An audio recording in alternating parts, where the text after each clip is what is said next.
நீங்கள் எவ்வளவுதான் உழைத்தாலும் உங்கள் கையின் பணம் தங்குவதே இல்லையா?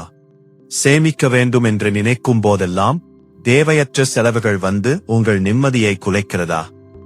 ஏன் எனக்கு மட்டும் இப்படி நடக்கிறது என்று நீங்கள் பலமுறை யோசித்திருக்கலாம். ஆனால் ஒன்று தெரியுமா? உங்கள் ஏழ்மைக்கு காரணம் உங்கள் துரதிர்ஷ்டம் அல்ல, உங்கள் ஆழ்மனதில் நீங்கள் அறியாமல் செய்யும் அந்த ஒரு பழக்கம்தான்.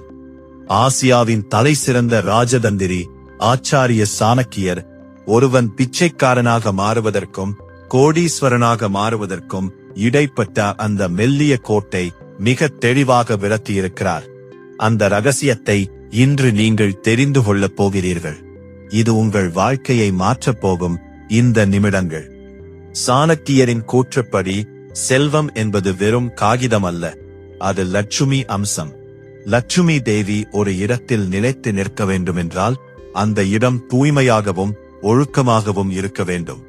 பல நேரங்களில் நாம் செய்யும் மிகச்சிறிய தவறுகள் மிகப்பெரிய பொருளாதார வீழ்ச்சிக்கு காரணமாகிறன. குறிப்பாக சோம்பல், லேசினஸ் என்பது ஒரு மனிதனின் முதல் எதிரி. சூரிய உதயத்திற்கு பிறகு தூங்குவதும் சூரிய அஸ்தமனத்திற்கு பிறகு தூங்குவதும் லட்சுமி தேவிக்கு அறவே பிடிக்காத செயல்கள் என்று சாணக்கியர் கூறுகிறார்.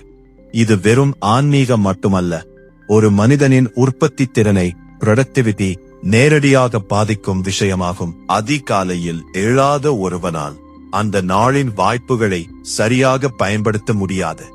காலத்தை வீணடிப்பவன் உண்மையில் தன் செல்வத்தை வீணடிக்கிறான். சாணக்கியர் எச்சரிக்கும் அந்த மிக முக்கியமான பழக்கம் வருமானத்திற்கு அதிகமான செலவு செய்தல் மற்றும் ஆடம்பர மோகம். இன்று பலரும் மற்றவர்களுக்காக வாழ்கிறார்கள். பக்கத்து வீட்டுக்காரன் கார் வாங்கினால் நம்மிடம் வசதி இல்லை என்றாலும் கடன் வாங்கி கார் வாங்குவது. இந்த போலி கௌரவம்தான் பணத்தை உங்களை விட்டு ஓட வைக்கிறது. சாணக்கியர் கூறுகிறார், ஒரு பாத்திரத்தில் ஓட்டை இருந்தால் அதில் எவ்வளவு நீர் ஊற்றினாலும் நிறையாது. அதுபோல கட்டுப்பாடற்ற ஆசை உள்ளவனிடம் குபேரனே வந்து பணம் கொடுத்தாலும் அவன் ஏழையாகவே இருப்பான். உங்கள் தேவைகளை தாண்டி பேராசைக்காக நீங்கள் செலவு செய்வது ஒவ்வொரு ரூபாயும் உங்கள் எதிர்கால சேமிப்பை அழிக்கும் விஷமாகும்.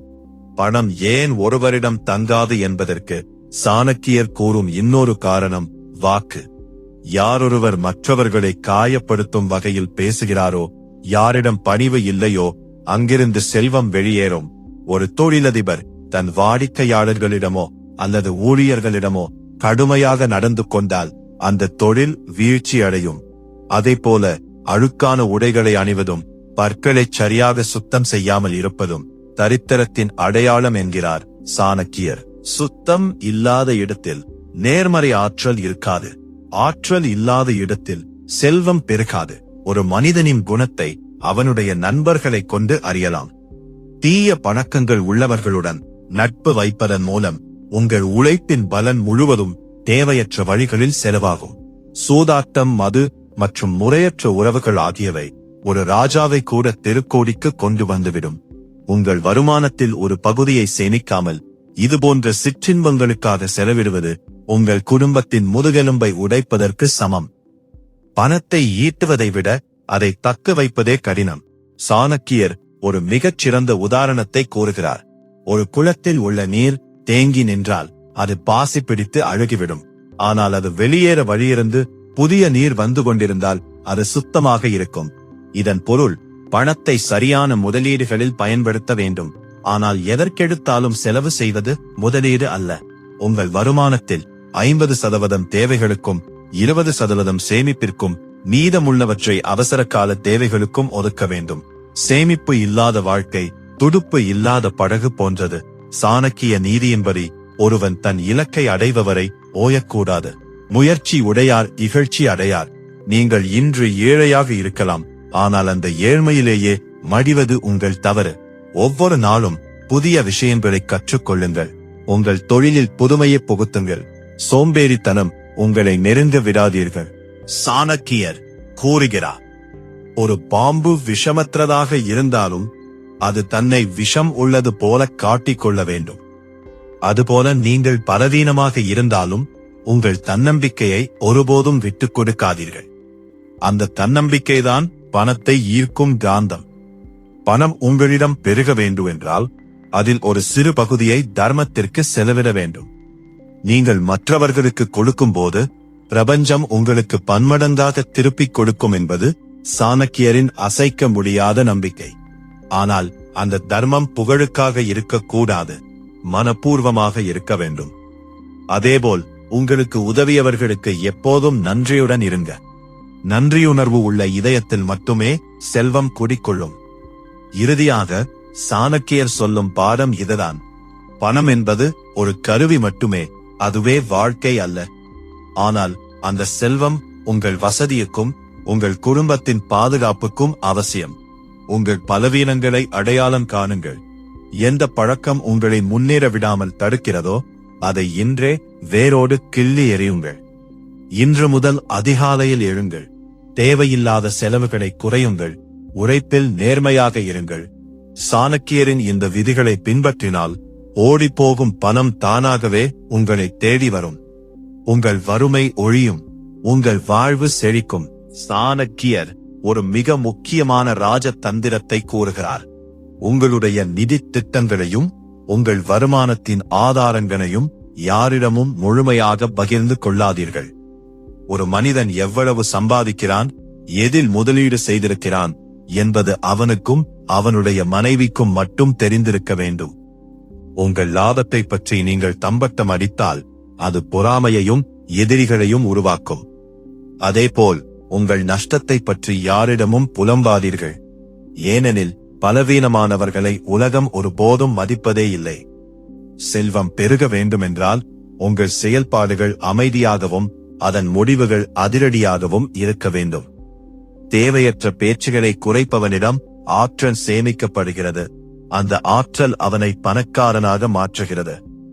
பலர் கடினமாக உழைக்கிறார்கள், ஆனால் முன்னேற முடிவதே இல்லை என்று. இதற்கு சாணக்கியர் சொல்லும் காரணம்: தவறான மண்ணில் விதைக்கப்பட்ட விதை ஒருபோதும் விருட்சமாகாது. நீங்கள் எவ்வளவுதான் திறமைசாலியாக இருந்தாலும் நீங்கள் இருக்கும் இடம், உங்கள் சூழல் மற்றும் உங்கள் தொழில்முறை சரியாக இல்லை என்றால் செல்வம் உங்களைச் சேராது. ஒரு கழுதை சுமக்கும் மூட்டையை விட ஒரு குதிரையின் வேகம் மதிப்பிற்குரியது. நீங்களும் உங்கள் உழைப்பை சரியான திசையில் செலுத்துகிறீர்களா என்று பாருங்கள். வெறும் உடல் உழைப்பு மட்டும் ஒருவனை பணக்காரனாக்கி விடாது. புத்திசாலித்தனமான உழைப்பு, ஸ்மார்ட் ஒர்க் மட்டுமே கோடீஸ்வரர்களை உருவாக்குகிறது. பணக்காரனாக விரும்புபவன் பணத்திற்காக உழைக்காமல் பணம் தனக்காக உழைக்கும் வழிகளை தேட வேண்டும். சாணக்கியர் பொருளாதார அழிவிற்குச் சொல்லும் ஒரு முக்கிய காரணம் முறையற்ற கடன். தகுதி இல்லாதவனுக்கும் தீய குணம் கொண்டவனுக்கும் கொடுக்கப்படும் கடன் உங்களை தற்கொலைக்கு தூண்டும் விஷத்திற்குச் சமம். உங்கள் உறவினரோ அல்லது நண்பரோ என்பதற்காக திருப்பித் தரும் வசதி இல்லாதவர்களுக்கு கடன் கொடுப்பது உங்கள் செல்வத்தை நீங்களே அழிப்பதற்குச் சமம். கடன் கொடுப்பதற்கு முன் வாங்குபவரின் நேர்மையையும் திறமையையும் சோதியுங்கள். ஒருமுறை இழந்த பணத்தை விட ஒரு தவறான மனிதனுக்கு கொடுத்த கடனால் உங்கள் மன அமைதிதான் அதிகம் பாதிக்கப்படும். பணம் என்பது இரத்தம் போன்றது. அது உங்கள் உடலுக்குள், குடும்பத்திற்குள் சீராக ஓட வேண்டும். தேவையற்ற இடங்களில் சிதறக்கூடாது. காலத்தை மதிப்பவன் காலத்தால் போற்றப்படுவான்.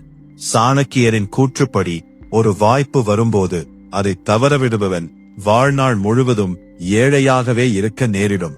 ஒரு கொக்கை போல அமைதியாக காத்திருந்து சரியான வாய்ப்பு வரும்போது அதை மின்னல் வேகத்தில் பற்றிக் கொள்ள வேண்டும்.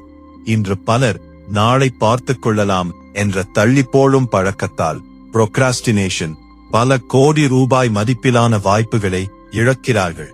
செல்வம் என்பது ஒரு ஓடும் நதியைப் போன்றது. சரியான நேரத்தில் உங்கள் குடத்தை ஏந்தினால் மட்டுமே அதை நிரப்ப முடியும். தாமதம் என்பது தோல்வியின் முதல் படி.